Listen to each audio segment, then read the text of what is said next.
Mayam Bukrumzari dom neng Bribus Impact News ni ai Joyce Sham Impact News ki Manung Hutna da taram nokchari 2027 gi election asi hoje yam labna leiri adubu in view of 2027 general election Manipur da party mi phamba adukumbagi activities mayam khoina thingnare ngasi ngasi ma khoina paw thingnajabasi suknu assembly constituency da BJP gi mandal gi dukma meeting fawba party kam na strengthen tawgani 2027 election da kam na mai pakani haibna chingba adu makhanaba mayam thingnare masi gi mathakta Manipur leba political party sing yamne active oi opposition gi side gi Congress party gi side gi case file tawba sikumba pending 5 cases adum lairi adu ngarang mag National People's Party gi MLA sitting MLA manga mari gi mathakta Congress Party gi maikai degi Manipur Legislative Assembly Speaker Tribunal that minor case file to lekre ada disqualify to winaba petition file to gi paw lekre aduga atopa khoina disqualification case pending case mayam lairi court ki maikai degi tha hom gi manung da settle to gudabni haiba targo adum chontharaga adum leibase adum lei aduga political party myam gi smaina competition marak raise the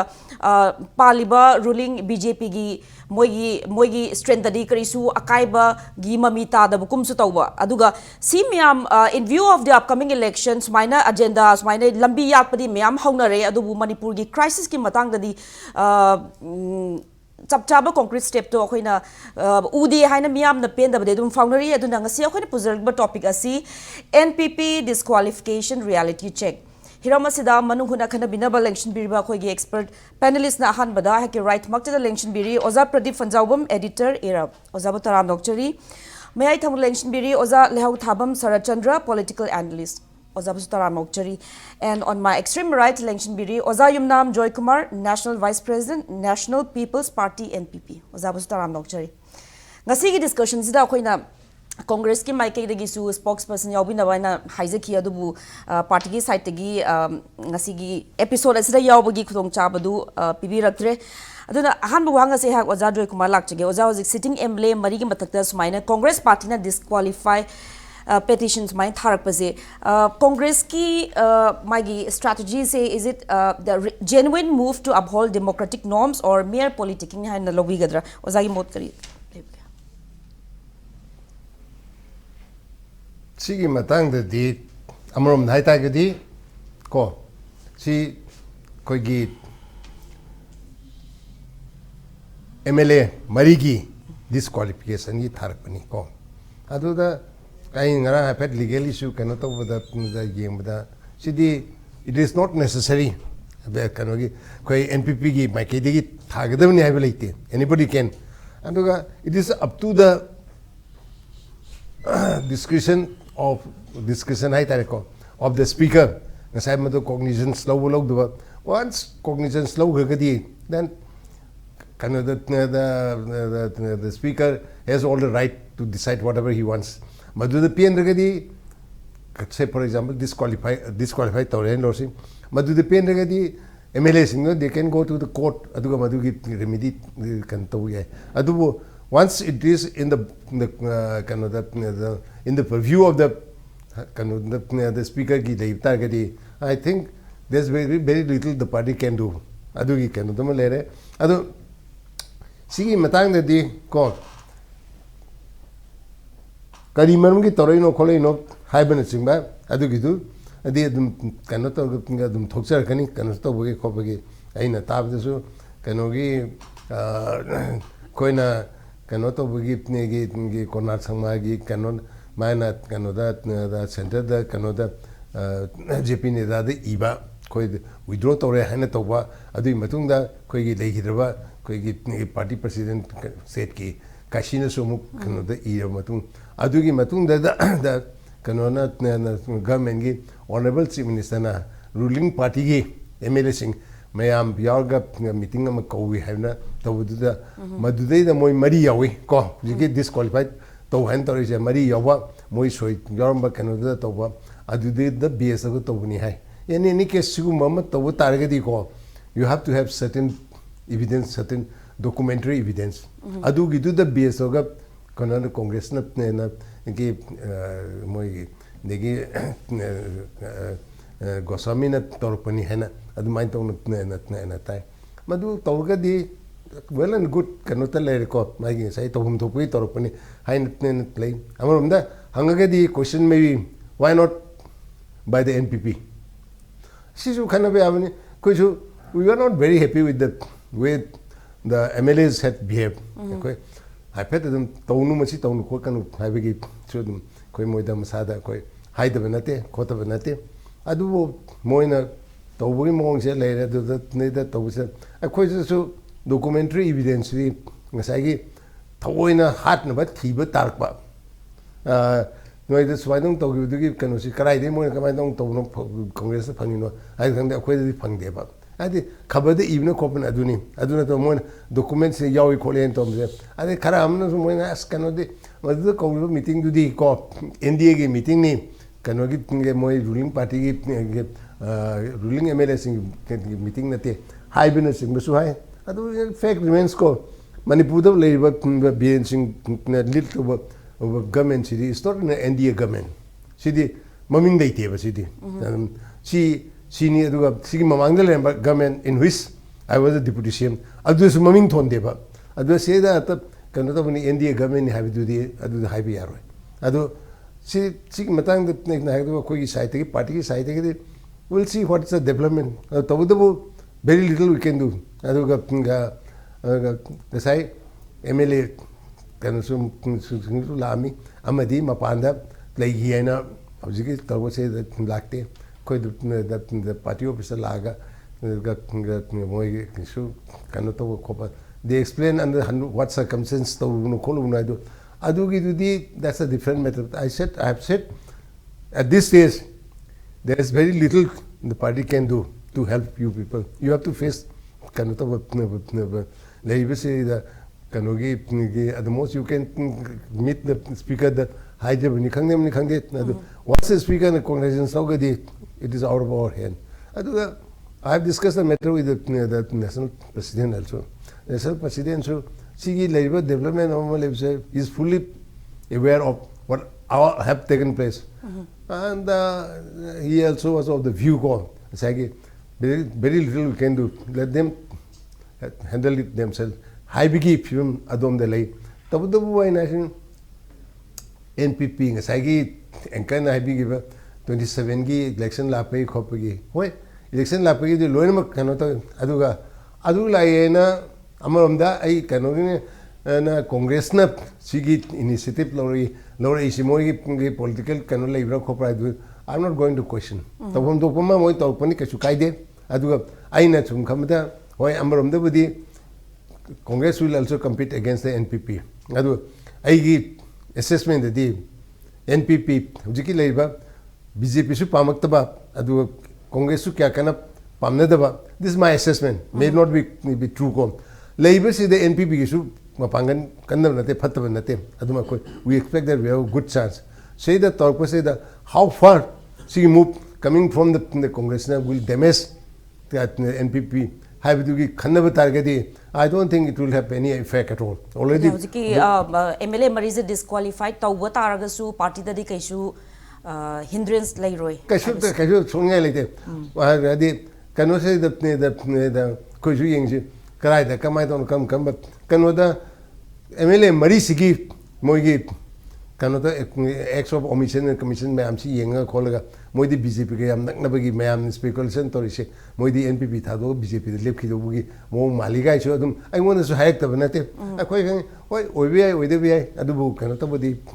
Adu. Tawadi ngasi lagda moy NPP di thadon inde khote habegumba adu mai de dum hai hoy adu de moy thadon inde that's very good well and nice adu lay film say the very little we can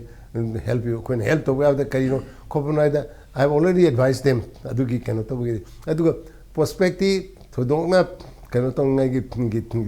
de wadi late adu from yengda da ekoina yengda tasengna Koina Hayang Kana Boko Lepan Gen Lepalo. We have not decided as yet call. I did सी तौर मतुंग सी थो मतुंग मोइसी ticket पीगदर पिरोइदर NPP side तगी हाइबसिसु क्वेश्चन अमनेबा अदो हौजिके मोइजे सिटिंग एमएलए जोइबा अदुगा मोइगे सपोर्टर्स फैन सपोर्टर्स मैम लेमगने दो सुमाइना करिगुंबा मोइना डिस्क्वालिफिकेशन लाग मतम और पार्टी की साइड तगी मतेंग जु पांगबजु ngamdi habi wafum phongdorpasida is it hinting towards internal crisis of the party or internal crisis? How do you read it to be an internal crisis? Koi adum khangim mo yaw su ya yaw du su ya habi film de lerni I did in the sense ko and the 27 gi assembly election de matam du lapakanda who has got better prospect of winning the on behalf of the party is madu the base organ just because they are merely MLA present MLA ni haina had to automatically party na ke pin have like teba adu will what's the winnability adu yenga hojik lai besi the amarom dai yang ta ge di hai besi that say by chance cannot toro ne disqualified toro disqualified to ta ge di what are they going to face number 1 si matang by election lakani by election si that मोइसे NPP the लेप कदोरा अतो party में लेप कदोरा अदुसु decide तो नति Moin palm को अब Moin NPP the लेप के हेरो ने whether the party will give them the ticket or not that's also uncertain yamne lady aduga khwaide ki problem hoy do moin sidai da to sin smai to disqualified to ta ki within a period of 2 years they will be facing the election twice the election to wai je thengna wai je organized to sangi paisa sangi so many efforts are there they will be definitely be at a big disadvantage 27 the win to gi kind of se chance will be very less adu gumbagi factor mayam like tamte le adu sigi kind of simile aduga simasu ko ai simasu thamningi npp is not jdu that will be very clear we are not going to go by the dictates of bjp JDU की तौर खोल का देखिए कनो आदि centre के मोगी high command है एक खोलेगा JDU सलाक साबी फिल्म लेतना विले से अदुगी अदुदी NPP दी तोबुंग मोय अदुगा अमरोम धाई तागदी सुम येंग तागदी JDU की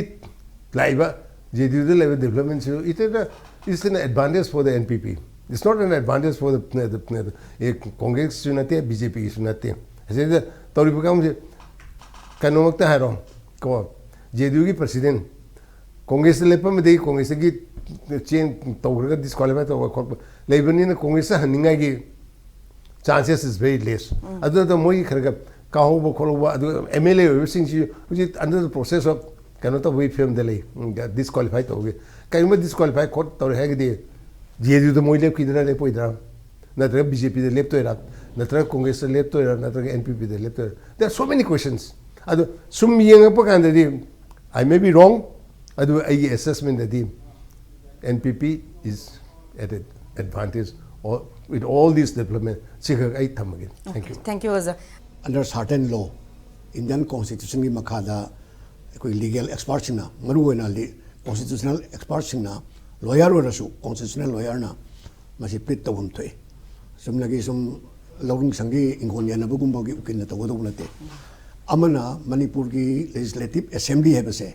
मसी सोल अथॉरिटी कोर्ट न बावदा स्पीकर की कनोदा परव्यू दा कई लेगे सी यंगा होजि पेंडिंग सी असुकी मतिक साथीना होगी बा अकोई की श्री खेमचाना स्पीकर होई मतम दुसु खुदक तो लोइसिन या बसिंग सी अदुम elastic सी चिंथोक न सुम सानादना अमुक टेंशन अमुक तौना अदुम तौबसे मसी assembly की मसक याम थी है मसक थी सी कई नोइदा dignity of the speaker masi miam gi mute ne ba speaker ise sida bawada doubtful wena doubt abadi kaino man tawri se haibasi questionable oire eba adugi matang dani thaina boro babu case ana lakku matamda boro babu na obstinate oina ma kan tawda adagi phabasi kamai tong phaga dagi hai matamda governor gi da masi kawraga governor gi di thorakpada pharga chalina man di ma hekta speaker ne lagana phaba yadamina मासी चुमने वाली सासेन करोकान governor की कनो तगी मासी आई याउ बलि मिन उबदिनते को इन information पंगजबदुनी सिटी सब्जेक्ट टू करेक्शन अदुना स्पीकर है बसी सुगति वांग लेबसी द मकोइना चोंगलम चारक तगदी एरोप्लेन भाव पुरगा तौरी दुनिया मदु खुदम लैयबको अदुना स्पीकर सु करिगुम्बा का हेना अखोगी कॉन्स्टिट्यूशन असे the ultra vires of the Indian constitution और madu akai ba tor aba khol aba natra magi power si henna akoi sinarak pa taragadi lo na mabu warak ba yabagi rum madum leitaba nate aduna masida akoi gi di kamai tawge matamda bharat ki leiriba lo na su akoi gi thengma ngamdaba dongna ga ubase masi akoi gi madudai madu action launa ba interpret tawna ba akoi gi court na higher top court na natraga any high court na masida tawna ba gi masak se samna ai gi pot amu huran matam huran pot mi du da yang madu gi sar tawna akoi gi FIR tawna khotna tawna police ki kari tawdu matik cha daga di huran madu ngam mi dina ko sumai tawna maran leiba mi sindo madu de action launa ba gi magi formality to matik cha da ba mi na tawraga di natraga madu kaward na bang da ba mi na as tawna sanwana leiba natraga disorder oiba family natraga mathong maram khangdana pungchai sai ra leiba duna mapu pan da ba adai da tawning man tawba yung du mapu pan da hurangi huralu changge changu mi tumgi tum pagdong to badong na tawbagi situation ni Manipuri political kano si da ura eba sum ko ura pasinak mai da ko jadi habit oibna adum hongna sani MLA singjel lammi hanbe hedab leite adum speaker na kesu taw taw banga mi se sangrab tradition na moina la badong to se masi it is very very unfortunate aduna aina hajaning badi hojik lam nuri base mathang election oi go to ba ya wali poli adom de koi sanau putri na hodong hat pe theory se masi kana di election wa tokhi si ko ade hojik ji da masi de speaker gi sakida kai ta tawna moi gi mayok da tawri base ade khoi tawri badi moi se independent MLA na te party among MLA for example congress da gi lakki ba mi mayam si hobi badi sungai pura heta bani si ka ba dong na bareng chalaga mamai samna samna dum chalaga congress da gi ka gi BJP dum yawe ba ko aduna di BJP se yam hai singba mangon de ka da su ningon de lawthoga mi gi yum da gi jingga phaga mayum kupangam ba adagi mi gi yum da gi ingon da gi leibak tor mayum ko gi kari hani yumbam thon magam ba adugum ba mi gi ko ta gi phau lawthu eraga ma gi ko ta hapchil laga ma gi phau ne na sa ba ngam ba adugum ba gi hai singba ma di moi de yaw da ba na te ba mayam gi hele aduna masdis da congress da gi so du bai to na congress si muk that na ba tor matam da marai ba thidra congress ho gi da sai manga ka ba do adi mamang di loi hi ni congress aduna hojik ma yang wa na hingi adi ma thang da bu JDU gi pose mu aina khitang sapna ni JDU se kai shunna ta party ho ram ya kari gino BJP gi ticket tan ba da hek maximum level 100 centigrade da kana ko da centigrade so go do se 150 200 ta so boi sang da ticket se tan ya ba maximum level ikai on dong na khang da tan ram jani masina ticket se matam si da BJP gi losing ba sing rakta have a sinner tomba abaduna ticket tal takan tore biduna amana tore ma tore moi manung da candidate ani hom se moi tongan tongan ba singir mai magi political sagat na ba support taw se madi mayam ticket tan ba BJP ke roga khangmana te kasagi magi boss do adugi matung in ba oidna ba de pungi ba matung in ba do moi la hai du chong na ba dum taw ba mayam si ticket tan ba silang he ticket na dum khangi na handa ga hobida masigi ticket phangduna phange phangdabado maduna JDU have platform si da changi ba si masing yam yam madi manung da karak pa su yaure ka da su yaure adagi moi halagi BJP dagi ticket phangi dun dum phangu su yaure ka da su yaure torkan o si same group ni lai koi family se tasil la si ko na politics na pula tasil matam da para nambo du phajana yomaga pareng sanamu BJP da changre ba BJP gi hai sim se congress gi do sa do JDU dum tare JDU da amaga le hori se simadi personally di yam nakna ba chief minister siri birenge yam nakna ba aduga sagoman gi MLA ko gi siri imo so yam nakna ba personal relation di ai ga su nakna bi ko sumai don nakna ba se mana kari da mukta BJP yaudi na moi gi kendra na BJP oina moi kan do pam de aduna BJP gi ticket ama ka jara su hali ba se atopa party da kar e ma se yaw ba yadi na to de kamai da we floor da di kamai to na phangwa da ge hai ma tam da ahan da moi sogul lu re akoi NDA dune na sagul ubadagi di amuk review tore as masi di yadre hai na nasiri se masi opposition base phamme ado hoji se masi magi sit se handa ki lakda karam da sit lakda ki dum de koi yem tare ꯍꯧꯈꯤꯕꯗꯨ ꯐꯥꯎꯗꯤ ꯃꯥ opposition best ꯐꯝꯃꯤꯁꯤ ꯎꯏꯗꯅꯀꯣ ꯃꯁꯤꯒꯤ ꯐꯤꯕꯝꯁꯤꯗꯩꯗ president ꯑꯣꯏꯔꯤꯕ ꯑꯩꯈꯣꯏꯒꯤ ꯈꯦꯇ꯭ꯔꯤ ꯕꯤꯔꯦꯟꯁꯤꯅ ꯍꯥꯏꯔꯤꯕ ꯀꯟꯗꯤꯁꯟꯗꯨꯗꯩꯗ ꯑꯩꯈꯣꯏꯒꯤ ꯃꯥ ꯁ꯭ꯃꯦꯜ ꯈꯔ ꯐꯪꯉꯝꯕ ꯌꯥꯏ ꯑꯗꯨꯅ ꯃꯁꯦ ꯍꯥꯏꯔꯤꯕ ꯑꯩꯈꯣꯏ ꯂꯣꯟ ꯑꯦꯝ ꯑꯦꯜ ꯑꯦꯁꯦ ꯃꯁꯤ ꯑꯣꯄꯣꯖꯤꯁꯟ ꯕꯦꯟꯁꯇ ꯊꯝꯍꯟꯕꯤꯌꯨ ꯍꯥꯏꯗꯅ ꯒꯣꯕꯔꯅꯔꯗ ꯏꯁꯤꯜꯂꯨꯕꯁꯦ ꯃꯁꯤ ꯃꯣꯏꯒꯤ ꯑꯁꯣꯝ ꯅꯥꯀꯟꯗꯒꯤ ꯍꯥꯏ ꯂꯦꯚꯦꯜꯒꯤ ꯃꯥꯒꯤ ꯂꯤꯗꯔꯁꯤꯡꯗꯨꯅ ꯄꯥꯎꯗꯨ ꯐꯪꯉꯗꯅ ꯑꯁꯣꯝꯗꯒꯤ ꯍꯦꯛꯇ ꯗꯥꯏꯔꯦꯛ मासे तांथोए खोतो एदु तौरेना फॉरवर्ड याम हेन ओइरक तौबसिदैदा कमाइन तौई हाय मतमदा बिरेन तौदरी दुदी लैदिबा स्टेटस को दुदने मान तौरी पोतेदे नासिरना मंगोंदा आई अदुदा फंगे हाइबसु लेते सेंटरना बिरेन दा सीएम थारक्तना बिरेन ना कोई पार्टी से समाना बीजेपी का पुण्य समाना सिट पमसी खोले हाइबसु लेते अदुगी पोजिशन हाय मतमदा मासे हजिकति खुजाइ मपु फादोक ताबायना मंगोंदा दोसा तारे अदुगी लाइबक थीबदी एनपीपी का केले को मोइदिना मोइदी सेंट्रल गे लेरिबा पार्टी के हाई कमांडुना थोरकपनिना स्टेट पार्टी दुदी बिरेन से तो मतमदा असोमदगी तौनिंबा तौरगा बिरेन अखोई चीफ मिनिस्टर श्री बिरेन की लिसिंग मखादा मतुंग इंडिया इलोइरा मोइ खुशी यागरे अदुना मसिगी चैप्टर याति क्लोज तौरेना लवे मोइगी पोसे दो ओजा हजिकी लेटेस्ट कांग्रेस ना समाइना एनपीपी की एमपी मथा तौरकपसे एमपीपी कांग्रेस की जो खरा हाइबियो कांग्रेस की दो हाइबा हाइदबदे इबे मन हाइ वर्ग ने ता हाइरोबा मरमदे हाइनिंग मतमदो हाइरकने बयन को अयिना हाइरि पोसे तौरे अदुदगी कमाइन तवे एनपीपी की दोसासिना कमाइन तवे है मतमदा एनपीपी दी एनडीए होइना हानदगिसु लेरगा रिलेशनशिप ले मतमदा रिलेशन दी हौजिक लेरिबा बीजेपी की गवर्नमेंट से मसी लीडरशिप ना मंगोंदगी हेनबा नत्रगा मागी ओइबा पार्टी नत्रगा मीगी पार्टी ना वांगबसे मसी मंगोंदा खुची सा चाना दबा पास सा चाना दबनो तौरकनेना मागी ओइबा मीगी पार्टी तो सागे हाइसिनी जेडीयू में थुरेदना एनपीपी सु मोइ मकुत थुनना मेस तब तमदा पार्टी ने एनपीपी दे यावबा को थबकना फमबना चीफ मिनिस्टर श्री बिरेन की मतुंगदा दुम लपतना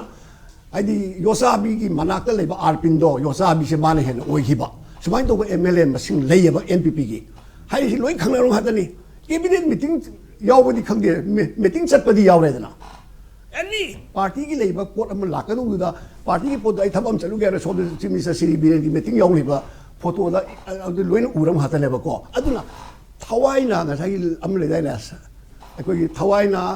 कनोदा अदुगा इसाना करी am लेदा इसै अमा अदुमाइ तौना पार्टी नम यावबा थबकना सोमगी याव तौरगदी लेदिबा पार्टी दुना करी नुवाइरमगदा गेबा अदुना मोगी लेदिबा मूवमेंट खंगतना मखोई से सि यारोय हाइदर तौबतमदा मदु हाइबे इंदगै कारा खन्ना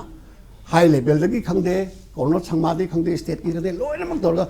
तौबस चप चना पार्टी की फिरेप्ति मयेक सेंगना हौजिक लेदिबा फिल्म सि गवर्नमेंट सिदा कोई सपोर्ट तौररोय हाइजबने दो मोइन हान एनडीए की लेबिने तौदों लेसे सेंटर की लेदिबा एनडीए सि कनोदा एनपीपी सि नेशनल पार्टी निको चुमनगी पार्टी नते नेशनल पार्टी नेबा नेशनल पार्टी की प्रेसिडेंट ना अमसुंग स्टेट की मैम फिना तौररोय हाइबा सिदैदा कनाय पार्टी ना मदु मायोक तो बंगमगेबा मोइन एनडीए द नो यावबा यारोय तुए नादा द यावबा यारोय तुए हाइदुना अमनि अदुसु हाइदमनिना स्टेट अमसुंग नेशनल की ओइबा वारेप से मसिना फाइनल नेबा पार्टी की कनोदि क्राइ कनोदि अदुना मसिबु हाइबा इंदना अदम तौना लेबसिंग से पार्टी ने मपांगन कलबा अदुगा तसेंग मोइ ओइरोय दुबने खंगदि मोइ से सो कोज नोटिस तौरकान एक्सपेल तौबा याबगी रूम मदम लै अदुरदि मोइ से मोइन अतोपा पार्टी जावफु यारोय मसु यारोय मोइ इंडिपेंडेंट ओइन तौरकान मोइ से अखोगी मथक सुकादबा सरकार सुकादबा पताल सुतादबा मोंग लेबि अदुना कांग्रेस की दी मोइ दी तौबम तोपा the role of opposition in the democratic parliamentary democracy the moine to hom to tongjabaneba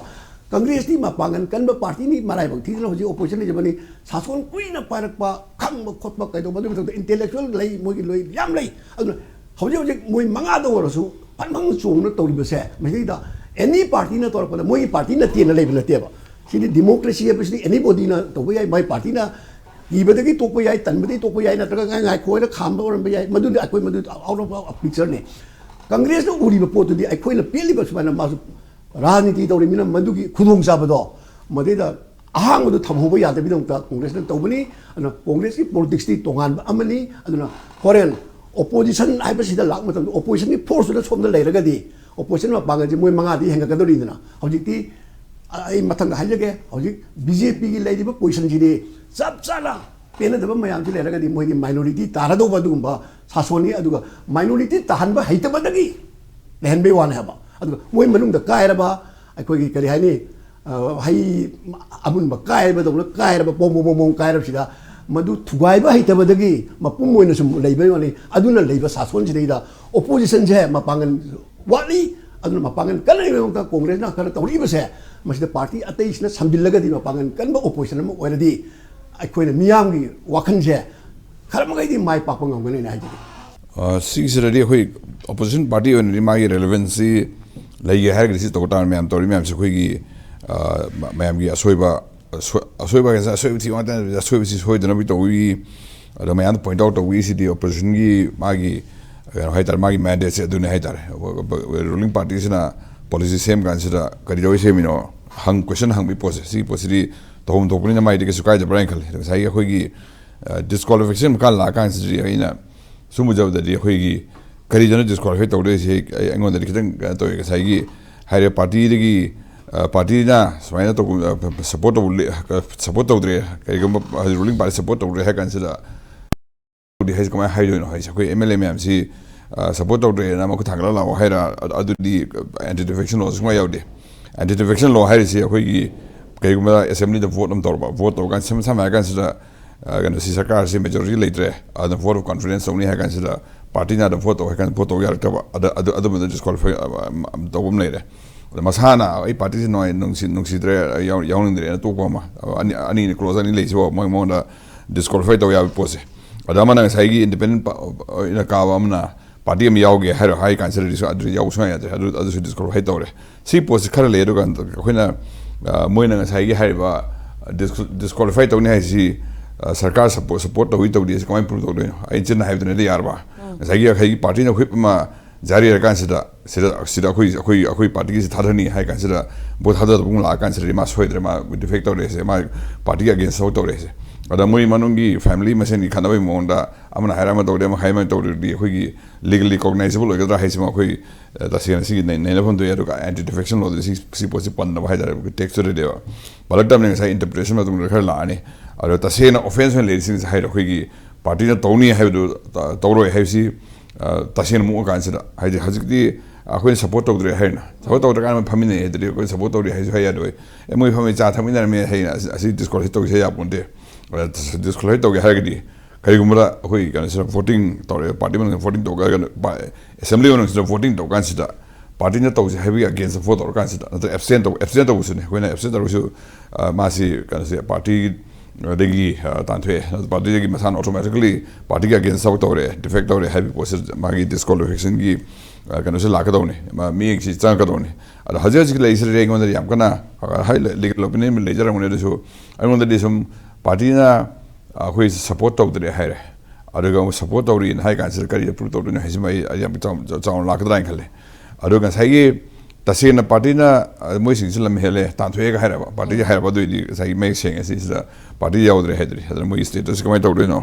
अदुम अदगी film दम लानी अदे मन साइ एंटी डिफेक्शन लॉ से खोगी 2003 की अमुक हाना मेना एमेंड तो कांसिडरदी मानस स्प्लिट तौरगा गन तो कोई पार्टी अतोम जॉइन तौन तो मर्ज तौरे न तो हाइबा याबे क्लोज अम यावरे अना अदना मान मेजॉरिटी से लेरगदी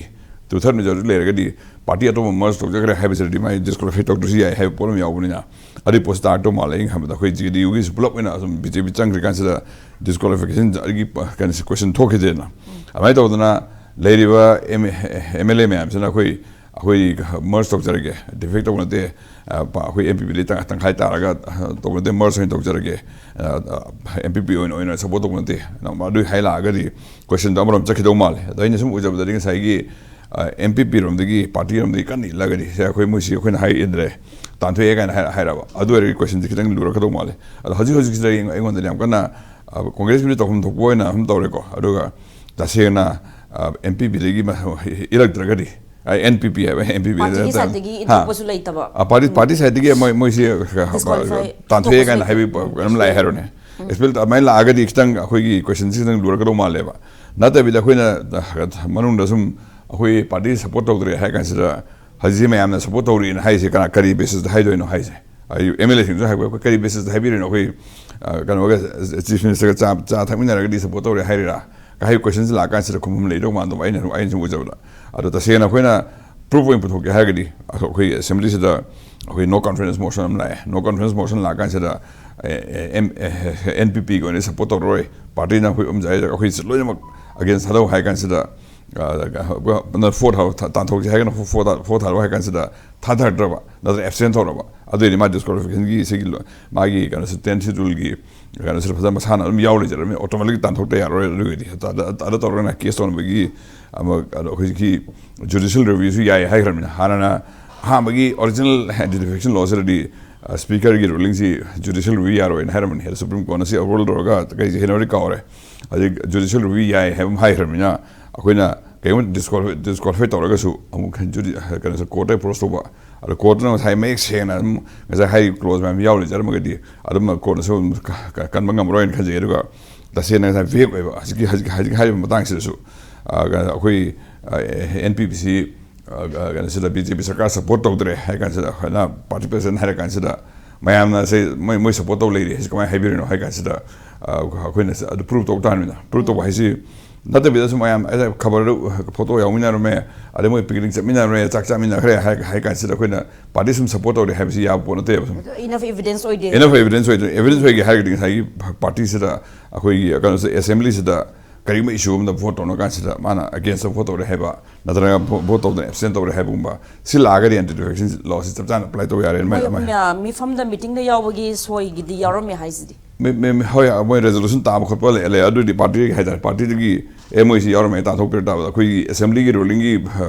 kan sida di assembly pon anti-defection law is adi hom the assembly related way mo ji kan sida sakai yauri minister ori mo policy sem yawina re ka hari wa amne ta bidas mo khoi gi meeting am dore president mark to budar de khoina adu ne evidence bu ya ga hai chaun la gane ba the ozas wai khangjaning base party gi maike degi support withdraw tawe ha ta zu moise sitting MLA obni na lengak na any program for public welfare gi namakte meeting kuma famba or any ko matam da moise saruk ya ba suga ya da masi unconstitutional adi pod hai jang sai hai de mo lengak ko kan sa khoi gi ngasi ji kai gumba decision lo dori ngasi kai gum policy am sen dori aduna mayam se photo ne se legan ga to re hero ne assembly se mayam si nei na kan sida ade vote tong na se hai kan sida party na hajar moi masai party na hai podu to don to ra ga di ma si defection to re ta ra ni na ara sa hajar ba so na mangjong na asum yawning e da na khoi most of the again hai ra ga di adu si non and defection lo mutung na yening ai le 2003 ge men matung na